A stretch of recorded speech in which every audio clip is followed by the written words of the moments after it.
Good evening, I hope everyone's well today. Thank you for watching. We know that we have a major issue with demographic shifts in the United Kingdom. That has happened because of mass migration, enabled by the left and the political establishment. I will not call this population change a replacement, because that would say it's like for like. It's a substitute population.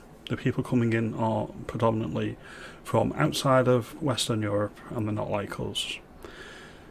I want to focus on the predominantly Pakistani Muslim community that has been systematically abusing native British girls since the 1970s.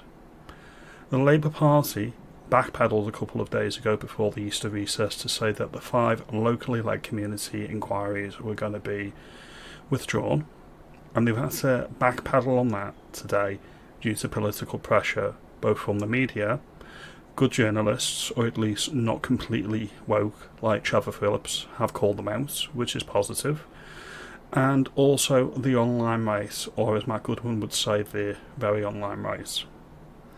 This is positive, and it's a step in the right direction.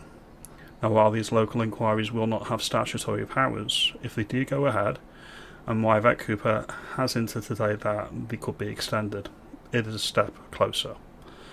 I think they are crapping themselves, because they think that if they poke too hard into this inquiry, it not only exposes their own failures in local and national governments, it exposes the fact that this imported problem was completely the establishment doing, started by Labour, enabled by the Tories. And finally, what it also exposes is the key issue with their imported demographic, or at least a significant portion of that imported demographic that they rely on for votes. And it will destroy the Labour Party. The working class will reject them even more than they already have, and their imported demographic will also reject them as well. So it's a lose-lose situation for Labour, and they know they're on borrowed time. That's the first issue regarding this imported issue that I wanted to raise. The second is Rupert Lowe has been reaching across the political aisle in Parliament to former colleagues like James McMurdoch and Tories like Esther McVey to be on his panel for this independently funded and handled inquiry that he's going to be crowdfunding by the look of it. He's already raised over $500,000 and it continues to grow.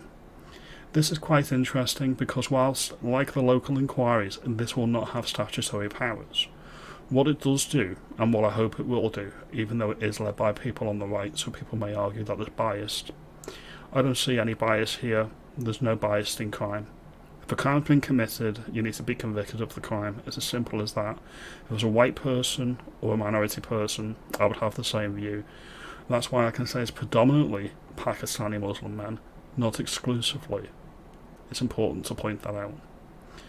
It's important because when Rupert's inquiry gets going, it could actually lead pressure to get a wider public inquiry, a national inquiry, over in 2029 under a new government.